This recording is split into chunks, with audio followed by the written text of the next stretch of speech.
Identical flags. Part 3.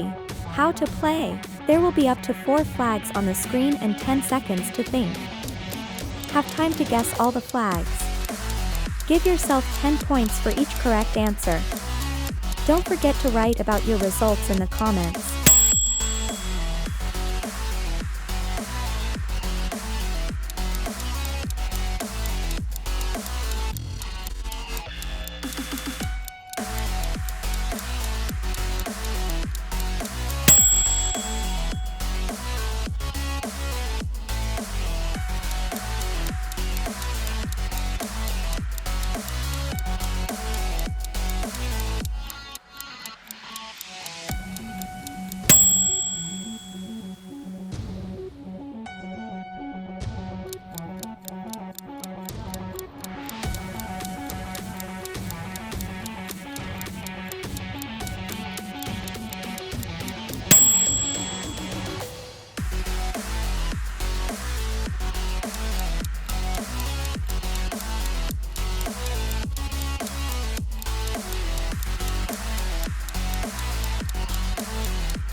If you liked the video, you can support the author by liking and subscribing to the YouTube channel.